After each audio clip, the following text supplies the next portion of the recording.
long time, so walikuwa wana protest and so as kawaida wakapigwa na tear gas, na incident moja ndio niliona kwa mtandao, one police officer who tried to manhandle or to harass a journalist, a certain lady journalist, na ikakuwa sasa ule anamuongelesha vibaya, wanatupiana maneno.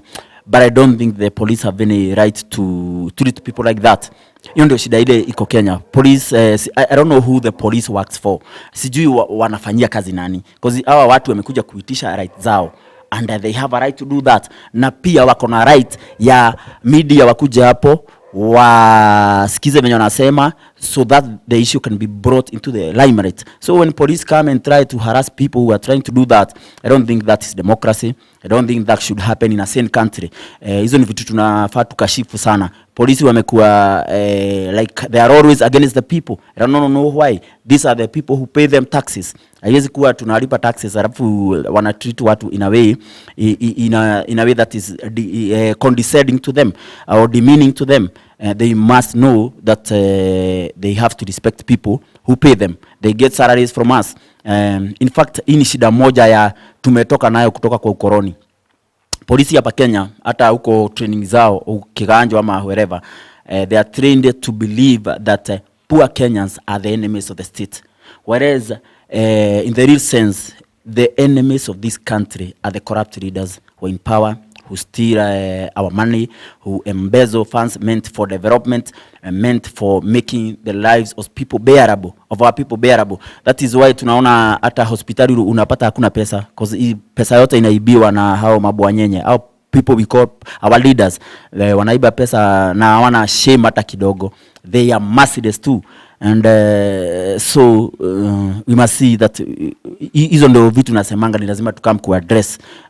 That's why I'm always telling people bado watujai ukoloni haijaisha, and that's why hata corruption haiziisha. Haiziisha kwa sababu ile system ilikuwa ya mzungu ndio iliendelea, na sasa it was to keep the poor people or the natives of this country at bay, na kuwaonyesha awako they're not supposed to be consulted in decision making. That's why they humiliated them, wakauawa, watu wetu wakauawa. It's still happening today. Polisi wanaua watu, wanashika watu wale wanajua ukweli, wale wanajaribu kufikishia Wakenya ukweli. It's so sad that we have not come around to see these things and find a way to address them and bring them to an end, so that we can have a country that works for all of us, not just for some people, but for all of us. So now, I don't know where we are going as a nation. I don't know where we are heading. These are getting worse every day. The cost of living, hiyo kesi ya unemployment, kama saa hii tuliambiwa unga, the price of flour will come down because watu wana harvest, but sijaona the prices of unga coming down, and I don't think they are going to come down because hata kama watu wamevuna, there's problem of the high cost of fuel, because hizo mahidi wanavuna, one thing, hakuna ile structures put in place to buy these seeds from farmers, so that they can be taken to those places that do not have. There are still many cartels that are controlling that sector. So tunaona kwamba hakuna kitu imechange. Hata kama watu wamevuna, things will remain the same, because one thing, kama bei ya mafuta ina affect almost everything will go up because mafuta inatumika kila mahali. So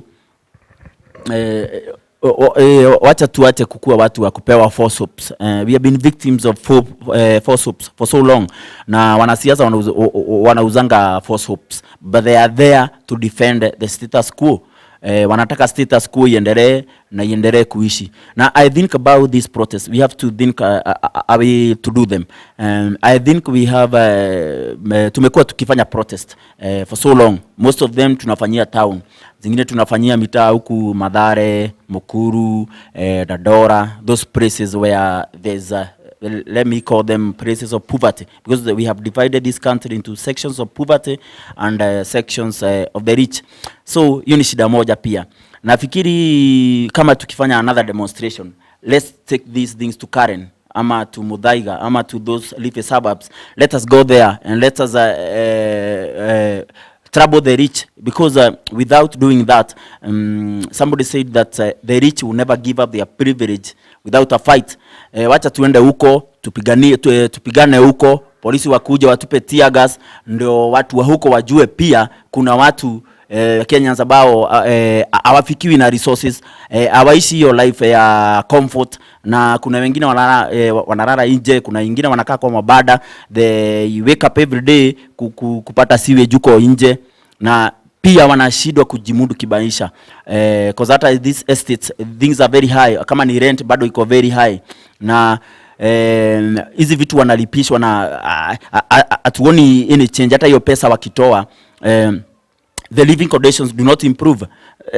So ninasema wale watu wanapanga maandamano, let's do that. And I mean people who are conscious. Let us not be led by politicians. They've been in there for so long, they are not keen on addressing the issues of Kenyans.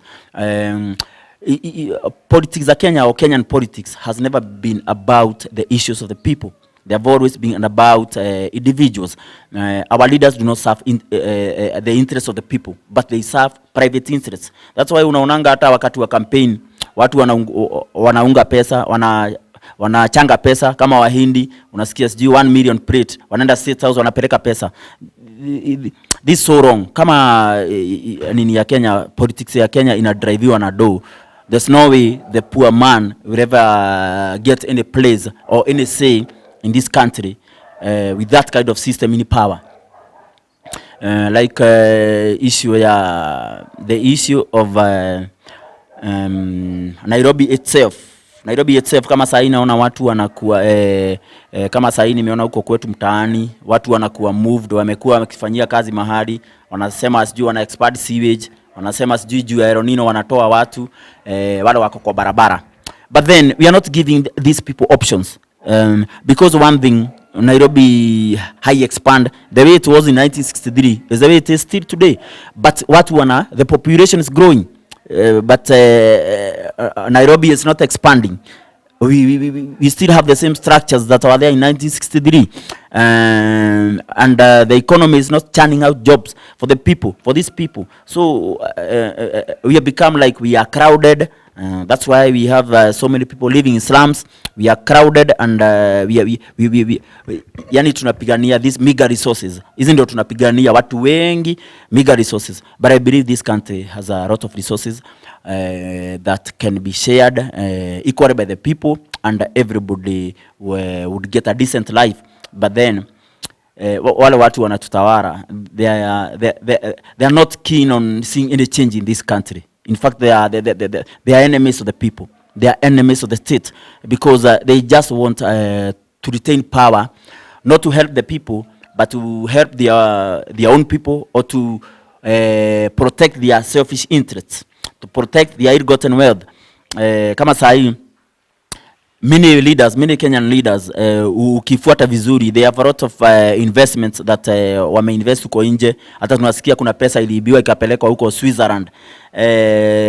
Sasa I don't understand how you are an African, you are a Kenyan leader, and you say you work for the Kenyan people, lakini unaiba pesa unapeleka ngambo nchi za juu. Na sasa you leave your people suffering. You leave your people in a state of want. Na hizi ni vitu bado tunafaa to address. Like that money should be repatriated back to our country. Tuanze kuchukua hatua ambazo zinaonyesha watu that we are growing. We are opening our eyes. We want to also live in our country, not to just exist. We want to be consulted in decision making. We wanted the economy to be in the hands of people who care for other people. Ini shida iko sana sana sana sana sana sana, na ni lazima tuiangalie. Watu wako okay, waliingia in power, and I don't think they fought for anything. There's nothing that they fought for. They just got in power just because they happened to collaborate with the colonialists. That is why they were able to go to school, and they also had money, because they were the people who are working together in close rapport with the colonialists. But the true freedom fighters, wao walikataa to anything to do with the colonialists, anything to do with the Europeans, walikataa. And wao dream yao ama hope yao ilikuwa that one day their children will enjoy rights like the children of other races. But that never happened. Na sasa tukiangalia the last generation of freedom fighters is like is fading away. Kama sasa tuko na Muthoni Kirema, kesho kuna mazishi ya Muthoni Kirema, shujaa wetu. Hawa watu wanaisha, hawa watu wanaenda historia yetu, bado hatujui historia yetu, bado tunafuata historia ya wakoloni. Hata masomo yetu, our education system, many African countries, if not all, but I think it's all African countries adopted European form of education. Na sasa ndio maana hatuwezi ona tuko na jukumu ya kupigania nchi yetu na kukataa wale watu wamechukua hizo tabia za mkoloni, ambao ni leaders wetu from 1963 waliendeleza ile, they continued the system of the colonialists. That's why we have shamefully divided this country into sections of the poor and the sections of the rich. So watu ni lazima tuanze kuuliza maswali. Ni lazima the same way our fathers walifika mahali wakaona colonialist ama colonialism haiwezi enda tukienda kubagain na hawa watu ama kuongea na hawa watu tuwaulize waende. And so waliona there's no other way. We have got to fight and risk our lives and put our lives on the line to free our country, to free our children. Hawa watu, they have destroyed our future now. They have destroyed our future, and right now we are being told to wait for tomorrow. Like now there are people saying let us wait for 2027 so that we can change this country, but that is nonsense. I don't think this country will be changed at the ballot. It will never happen, because unless the people know the truth, unless we educate our people, enlighten our people, and bring them out of mental slavery, there's no way this country will change. We will be kind of voting the same way, the same tribal way, kwa sababu hii tribalism ni kitu iko ndani. It's a spirit, an evil spirit, I think, that has destroyed the thinking of our people, our mindset. Yani imekuwa poisoned. Hatuwezi ona tunajimaliza si wenyewe, because we cannot sit at the same table as Kenyans, as tribes. And I think this issue of tribalism ilikuwa imejaribu sana. There are leaders, some good leaders of Africa during independence who tried to come out and address that issue. I think walijua, they knew that there's danger ahead. Like Samora Machel told the neo-African nations that unless for the neo-African countries to thrive, or the tribe must die. For the neo-African countries to thrive and prosper, the tribe must die. That is what Samora Machel said. And he also said that if you see one day the Europeans listening to me, know that I have betrayed you. Let me tell you today, our leaders betrayed our freedom. Our leaders betrayed the freedom cause that our fathers were fighting for. Na kama tukijifanya hatuko, we are not concerned about our history, we'll continue being slaves. We'll continue